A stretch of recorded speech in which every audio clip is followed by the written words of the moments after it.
Welcome to this episode of Diaspora Scholars TV. We'll bring you stories about the journeys of students who left Africa to come to the US and other North American countries to study and to pursue their careers for betterment of themselves, the countries they come from, and the countries they live in. Today I'm interviewing Fredrick Wilson, who comes from northern Nigeria, Adamawa State. He says, I hope I pronounced it right. You did pronounce it well. All right, good. So welcome to the show. Thank you, Dr. Harry. And thank you so much for being able to, invite us here, for this discussion. We want to be able to trace your journey and also to be able, like I keep saying, provide a voice to African students and scholars who are in the U.S. and to be able to showcase their achievements, to be able also to support them and help them, network and build capacities that will help them to be able to, launch their careers and succeed.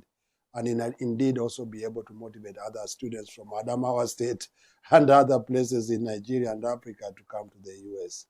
So you told me you are doing a PhD in? Media and communication. Media and communication. Okay. You are a second-year student. I am a second-year student. How is it so far? Well, the journey has not been so easy. It's been so tough. The rigors involved in doing a PhD here, it's second to none. Second to none. Yeah, because I started a doctoral studies before I came here. I'm not saying that the educational system in Nigeria is not strong, but then one of the reasons why I came here is to be able to have another experience of research in the Western world. And then honestly, what I'm experiencing here is not different from what I anticipated. The expertise from the professors, and the effort that one needs to channel to be able to do things is quite enormous. It's quite enormous. Yeah. Wow. Because most often you don't get time and space to do other things, but just that PhD. They almost ring fence your thoughts and your life onto PhD. Yeah, I was literally telling a scholar back home in Nigeria that doing a PhD in America, it's the same thing as probably doing 2 postgraduate programs in probably other places. It's intense. I don't mean to be no, it is what it is. It is very intense. Very intense. Yeah, so it takes resilience, it takes courage, it takes hard work, it takes sleepless nights to be able to cope. And, we are not just doing a PhD here, but we also lecture. Oh, of course, you also have to earn a living. So you have to do either graduate teaching assistant, graduate research assistant, and in some places even have off-campus work. So for us, or for me, I teach, I lecture, and I take 2 sections of introduction to public speaking. It's not easy because I teach 6 times a week. 6 times a week? Twice on Monday, twice on Wednesdays, and twice on Fridays. Oh, really? Yeah, so it takes a lot of preparation. How long is one session? It's quite intense. It is quite intense. It's just 55 minutes, but a long one. But of course, you have to prepare for it. And then after that, there are emails from students. Yeah, there are lots of emails from students because unlike Africa or where I come from, the communication system between student and professors here, it's quite interesting because they get the opportunity to email you whenever they want to, when they are facing difficulties, and you have to reply those emails. So responding to emails alone, it's a lot of work because I take 2 sections and there are times I would wake up in the morning and see 100 emails. I'm not exaggerating. I know. It's not just from the student, but other emails flying in, from the graduate's office. And so it's quite intense. I'm sure it is intense. I remember when I was doing a PhD myself, and I used to have 2 lab sessions on the weekend, and 1 lab session was 5 hours. Wow. So we would spend a lot of time preparing for the class because it's a lab, and then after, and I can see it's a similar thing. Having 2 sessions 3 times a week is intense. It is intense. Not to mention your classes. For the PhD classes, they are just different and unique on their own. You get to read a lot of articles so you can prepare, because doctoral studies is not just about the professor dispensing information, you'd also have to follow. So you have to read a lot of articles. You have to understand what's happening. You have to be ahead of the game. You have to be ahead of the game, and you have lots of assignments.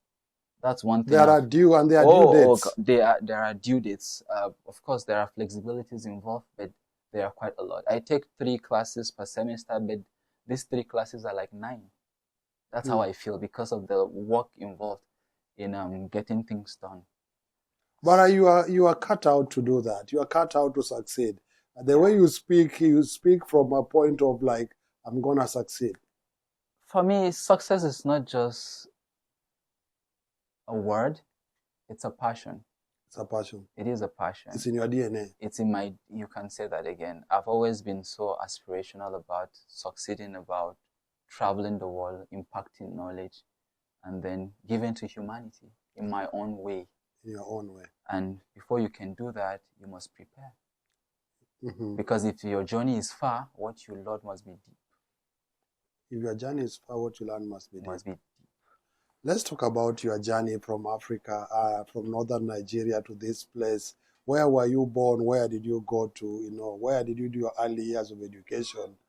Because we want to be able to also highlight the plight of those schools, because that's what we do on this show, to be able to provide a voice of students from these schools that have produced scholars like you. Where did you go to school? Where were you born? And etc. My journey is quite interesting. We want to hear it. We want to hear it, Fred. I come from a family of 7. I'm the last one. You're the last one? Yes, I am the last one. There are 5 siblings. There are 7. 7 siblings. I'm the last one. We have 5, can I say boys? Even though most of them are men. Yeah. We are all men now. And then 2 ladies. I've never shared this story with anyone here. Share with our viewers. Yeah, share with Africa. My father left a city to a very small setting because he retired. So that was where I was born. It's called Gombe. It's a local government area. Gombe. Gombe. Yeah, that is in northeast. It's in northeastern part of Nigeria, and it's in Adamawa. So it's a local government. Gombe is the local government. In Adamawa State. So it's not in the state capital. Oh, it's outside the state capital. It's an outskirt. What is the state capital of Adamawa State? It's Yola. Oh, Yola. It's called Yola. So it's like 2 hours away from Yola. So I began my journey. So being the last born, you had this disadvantage of growing up in the village. You can say that again. I think there were moments I asked my dad that why would you just wait until you retired before giving back to me in this place. Then we had to leave the city. Yeah, we had to leave the city because I used to feel a disadvantage then, growing up in a setting where learning English, it's a difficult task, even though there were quite a lot of private schools, which is what I attended. I attended a Catholic school. Oh, you did? Yeah, I attended a Catholic school. Prayers every morning. Prayers every morning, prayers every afternoon, yeah. And then prayers.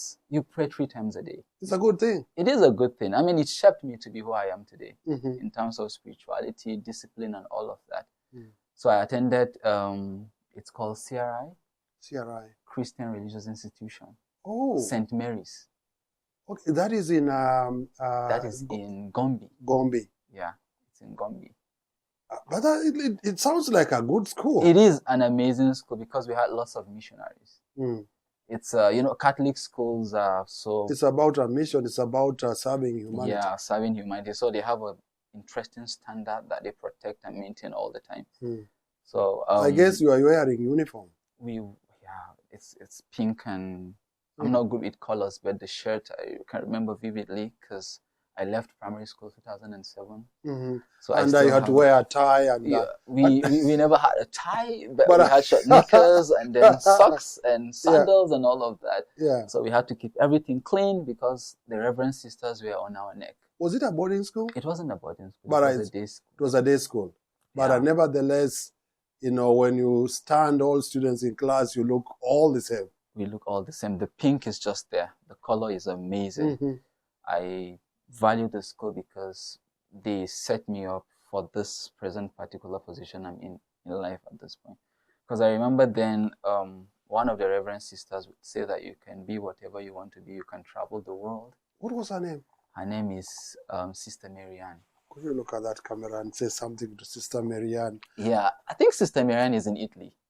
Okay. Yeah. So talk to Sister Marianne. Sister Marianne, should, in case you get the opportunity to stumble on this is one of your pupils, Fredrick Wilson, that you've motivated to come to America. And I'm excited here. I'm doing my PhD, and I am also teaching Introduction to Public Speaking, which is one of my favorite courses. Yeah. Oh, my goodness. I can't stop doing what I do. These are the things that inspire me. When somebody remembers a childhood inspiration to have shaped what they are today. Yeah, it is. Then you left Gombe. Where did you go? The journey was quite long in Gombe. I finished my primary school in Gombe. I was supposed to leave Gombe for my junior secondary school, but then I continued in a school called Improved Educational System.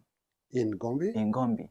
So it was also, why were they calling it Improved Education System? I think the proprietor came with it's a private school? It is a private school. I was opportune to. Oh, so that was a good school. It was also a very good school. So I did my junior secondary school there. So I did not cross to JS3. I did my junior YEC in JS2 because I wouldn't. Yeah, I was advised by my teachers to just push to senior secondary school because they were impressed with my performance then. You were doing well in school. Yeah, I was, with all humility, doing well. Wow. So I had to forge ahead to senior secondary school. So it was then that I got the opportunity to leave Gombe to Borno State, Maiduguri, the state capital. Borno State? Borno State. Oh, what was the name of the university? Borno State University? No, I went to senior secondary school there, high school. Oh, Nigeria goes for 6 years. 6 years. It's a very intense It's an intense program. It's similar to the Ugandan system somebody was telling me yesterday. Yeah, so my brother who was, or is still a lecturer in University of Maiduguri, Professor Joseph Wilson. Talk to Professor. Okay, hi Prof. This is your mentee because he has been mentoring me right from when I... That's your brother? Yeah, that's my brother, Professor Joseph Wilson. He's actually leaving Nigeria to Switzerland because he got a full professorial chair there. So he took me in, mentored me, and today I'm excited to be in America. I'm excited to be speaking to him from, He's a professor in? He's a professor in mass communication. Oh, it runs in the family. It kind of runs in the family. You had good mentors. I really did. And he still mentors me. Still mentors you? Yeah. And that also puts you on the spot. There's no turning back for you. It does. For other people who don't have siblings who are professors, they can choose to leave. You have no choice. I don't have any choice. He tells me all the time that the goal is to get the PhD and to succeed. The goal is to get a PhD and succeed. This is the story of Fredrick Wilson, who hails from Nigeria, Adamawa State to be specific, where sometimes people think there are not many people who have come from there to go to school and beyond, indeed, doing a PhD in the United States. He's doing a PhD in media and communications right here in Bowling Green State University. He's destined for success. He says it all. It doesn't matter whether he has 3 classes a week to teach. He is determined to make it. Fred, we want to continue with your story. But in the meantime, we still want to thank you so much for that inspirational bit of your early life. We are not done yet because when we return, we go back to how you did in university in Borno State. You're watching Diaspora Scholars TV. My name is Dr. Fidelis Nombera. They call me Daktari. Goodbye.